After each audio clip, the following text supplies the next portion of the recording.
2025년 1월 2일 밤 9시 30분쯤 됐습니다. 저는 윤석열 대통령 체포는 어려울 것이라고 봅니다. 지금 한남동에 윤석열 대통령을 지키려고 하는 많은 사람들이 몰려 있어서 이런 상황에서 윤 대통령을 체포하는 것은 불가능하다. 물론 방법은 있겠죠. 대통령 공관으로 공수처 요원들이 헬기를 타고 들어가서 윤 대통령을 체포해서 싣고 나온다면 가능할 겁니다. 도로를 통해서 어떻게 들어간다고 하더라도 윤 대통령을 태우고 빠져나오는 건 불가능이고, 대통령 관저가 있는 뒷산이 응봉산이죠. 응봉산은 거기 봄에 가면 참 이쁩니다. 남산과 연결되는.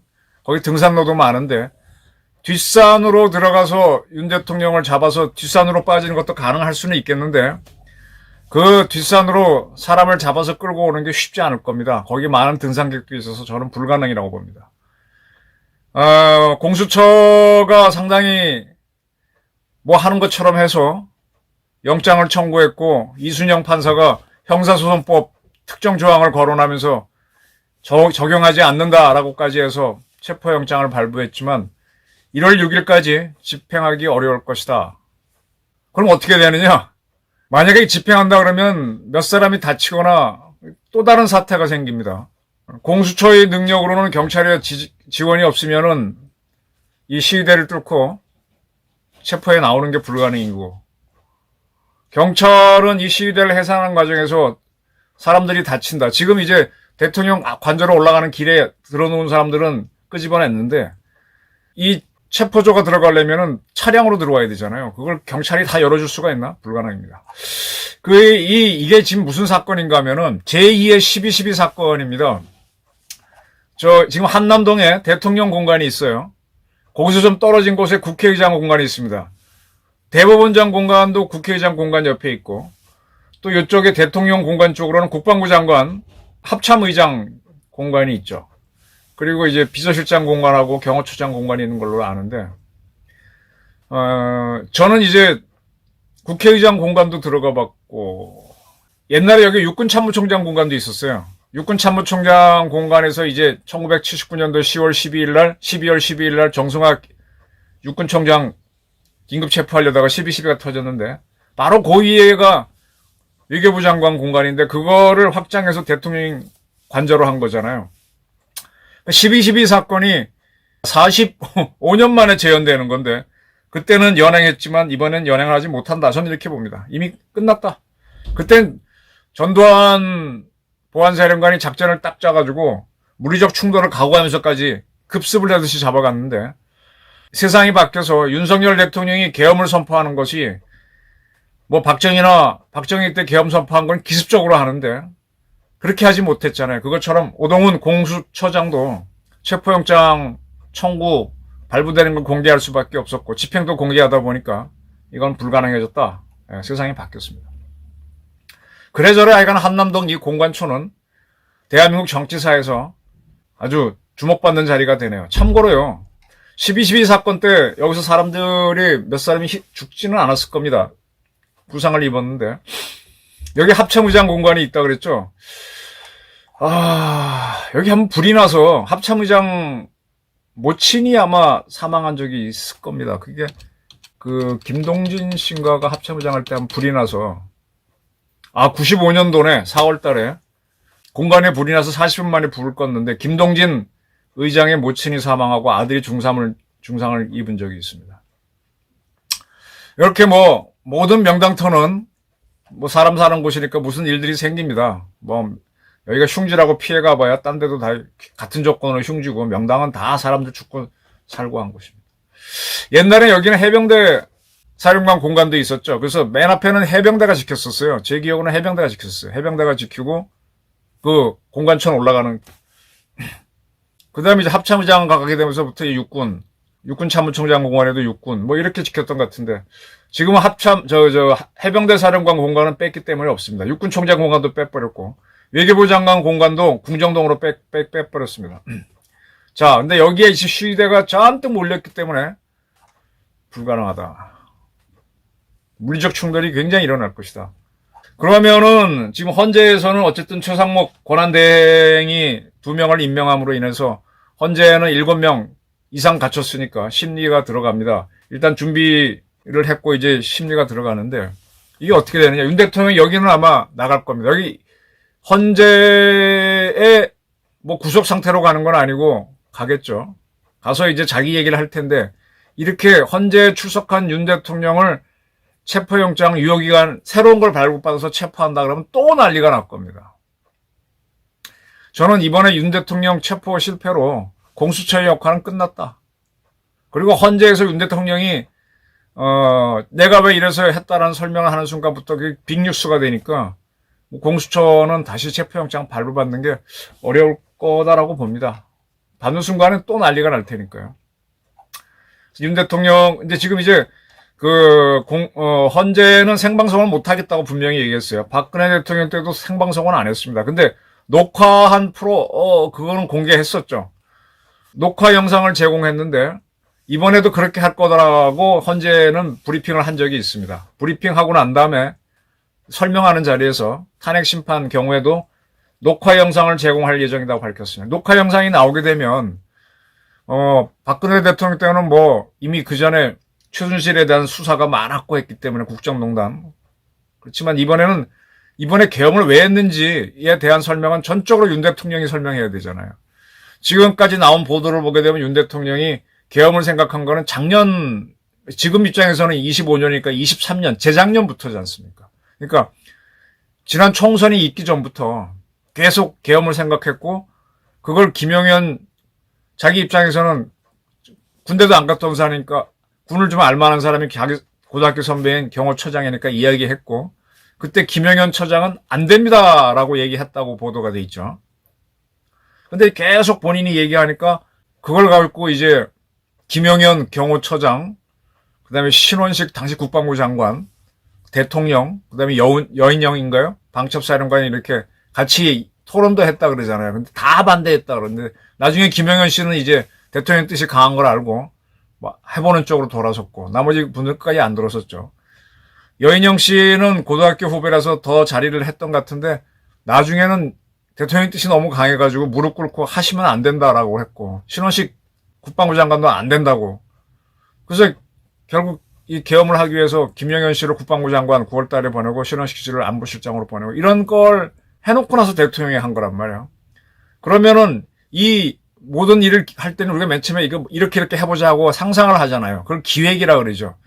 기획을 하게 되면은 구체적으로 요거는 누가 하고 돈을 얼마 들여서 어디를 하게 계획을 짜지 않습니까? 그다음에 집행을 하고 그다음에 뭐 집행하기 전에 잘못됐을 때 우발 계획 만들고 이렇게 하는 건데 이 기획 자체가 대통령이었고 계획 자체는 상당히 없었던 것 같아요. 그거는 본인이 좀 지지 세력이 없다 보니까 기획 단계에서 밀어붙여서 이렇게 끝난 것 같고 근데 워낙 강한 반발이 있으니까 본인이 이제 해놓고 접었던 거고요. 지금 나오는 보도를 쭉 보게 되면은 조태열 외교부 장관하고 최상목 기획재정부 장관인가 부총리가 국무회의 때도 가장 강하게 반대했다고 나왔었죠.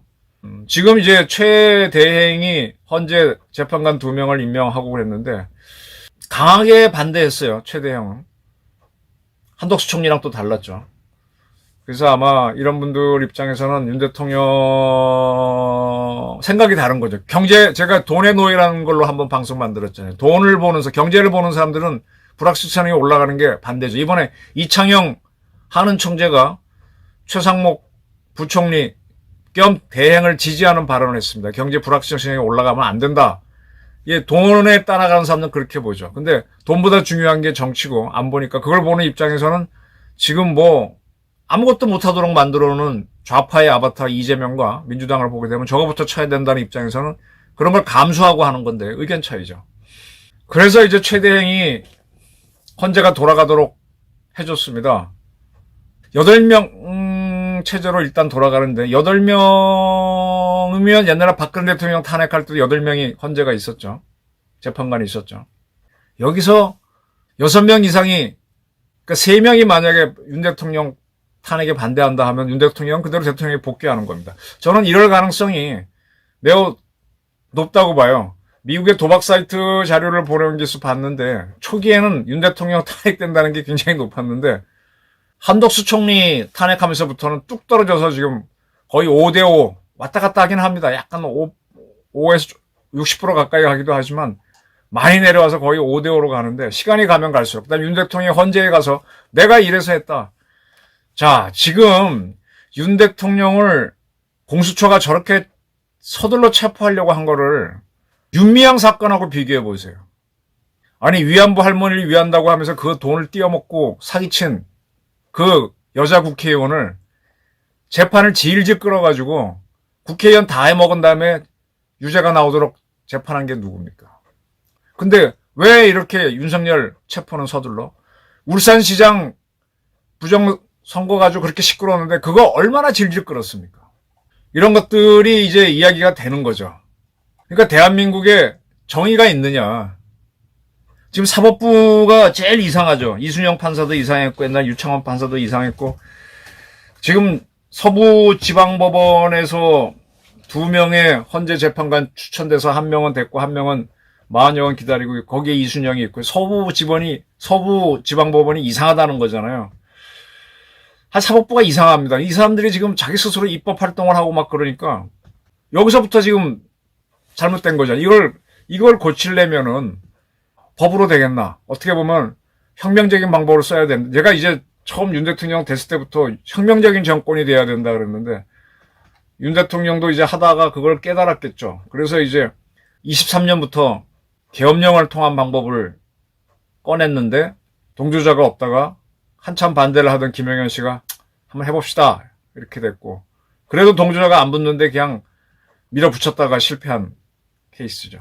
그럼 내가 왜 그걸 할 수밖에 없었느냐 하면서 이런 건들 쭉 얘기하고 아니 지금 가만히 보게 되면은 조국 씨의 유죄가 예정돼 있었고 한 봄까지 기다리면은 이재명 유죄가 나올 가능성 높고 4월쯤 되면은 2심에서 유죄가 나오고 조금 더 기다리면 또 유죄 나오고 그러면 이제 여름 되면은 하나는 제거되는데 서두를 필요가 없는데 왜 그랬나 그거를 다 안다고 봐야 되겠죠. 그런데도 한 거는 이거 근본적으로 대한민국이 잘못됐다 이런 생각들을 이제 했던 거고 그거를 헌재에서 심리를 하면서 이야기를 하겠다. 대통령은 지금 뭐 체포영장에 응할 뜻은 전혀 없는 거고 그 윤 변호인이 나와서 윤곽근 변호인이 경찰이 윤 대통령 체포에 동조하면 경호실이 체포할 거다라고 하는 거는 굉장히 강한 윤 대통령의 뜻이 들어간 거죠. 그래서 좋다. 헌재 가서 한번 붙어보자. 다 이야기하게 되면 본격적으로 이제 윤석열 이제 주장이 한바탕 벌어지게 되면 뭐 헌재에서 뭐 발언은 제한할 수도 있고 뭐도 할 수 있겠지만 그게 녹화라도 나오게 되면 그게 신문을 깔면서 여론이 또 요동을 칠 수가 있는 거죠. 그럼 헌재도 지금 뭐 계엄한 거가 잘못됐다 그래서 저렇게 잡아놓으려고 하는데 또 그럴만 했네. 지금 뭐 좌파들 설치는 거 하며 이재명 설치는 거 이렇게 해서 5대5 여론으로 가게 되면 참 힘들어지겠죠. 이제 좌파들이 박근혜 탄핵할 때처럼 촛불 시위를 일으키고 하게 돼서 큰 여론을 만들어 놓으면 그때 이정미 헌재 소장 대행이 6대2로 나왔나? 뭐 어떻게 나왔나? 그런데 설득해서 만장일치로 파면으로 했는데 이게 여론이 이게 워낙 팽팽하고 또 보수 여론이 많아진다. 그러면 섣불리 못하죠. 그래서 3명 이상이 반대하게 되면 윤 대통령은 대통령으로 롤백하면서 이제 뭐 이창영 한국은행 총재라든지 최상목 부총리라든지 이렇게 경제 논리만 보는 사람들, 어정쩡한 사람들, 검찰 어정쩡한 사람들 이런 사람들을 좀 정리를 하면서 뭔가 변화가 있지 않겠나. 저는 그렇게 간다고 봐요. 한동훈 이런 사람들은 이제 윤 대통령은 너무 서둘렀으니까 하야해야 된다 뭐 그렇게 봤기 때문에 저렇게 갔는데 뭐 경제만 보면 맞죠. 근데 전체를 보게 되면 대한민국이 지금 워낙 좌파에 물들어 있으니까 지금 하여간 제가 도박 사이트를 100% 믿어야 되느냐 이런 문제 생기지만 묘하게 여론이 변하고 있어요. 처음엔 계엄령 때문에 그렇게 나쁘다 그랬는데 야 탄핵을 또 걸고 최상목 씨를 밀어붙이고 있는데 지금 사실은 저 사건에 대해서는 왜 무한공항 짓게 했는지 특검이 들어가야 되죠. 그리고 이순영 판사에 대해서 탄핵을 국힘당이 하겠다 그러는데 민주당에서는 니네 쪽수 갖고 되느냐 그러는데 그거 굉장히 오만한 얘기잖아요. 자기들은 검사들 그렇게 탄핵해놓고 자기한테 유리하게 한 판사는 탄핵 못하겠다. 이렇게 툭툭 나오는 것 자체가 지금 뭐 많은 언론들이 크게 안 다뤄주는데 이게 알려지면 알려질수록 여론이 싹 변할 겁니다. 이순영 탄핵하자는 얘기 나왔는데 국회에 한번 걸어보는 거지. 그럼 뭐 108명의 찬성만 나오고 압도적으로 부결되겠죠. 근데 그걸 쭉 지켜보면서 야, 수원지검의 검사들 누구누구 할 땐 저렇게 압도적으로 해놓고 민주당이 저러는구나. 이렇게 이런 게 이제 변화가 온다는 겁니다. 이게 참 정치가 생물이라서 지금 북한이 요즘 오물풍선 띄운다는 뉴스가 안 나와요. 참 뿌리기 좋은 때인데 북서풍이 불어서 쟤들도 지금 우리를 유심히 보는 건데 이제 저렇게 지켜보다가 이 좌파들이 조금 밀린다 그러면 뭔가 오바를 할 거고 오바를 하는 순간에 우리 안보기관, 국방기관이 작동하면서 또 여론이 바뀔 수도 있을 겁니다. 저는 공수처가 윤 대통령을 체포하겠다고 나서주는 그것도 일종의 쇼죠. 힘도 없는 공수처가 뭐래. 자, 이제 쇼는 끝났고 공수처의 역할은 거기까지. 이제 헌재를 통해서 윤 대통령이 내가 왜 이걸 해야 되는가 했던가를 이야기할 수 있는 시간. 지금 뭐 변호인들도 보게 되면 다 윤 대통령 뜻을 받아서 전달하는 거지 거의 일방적인 것 같아요.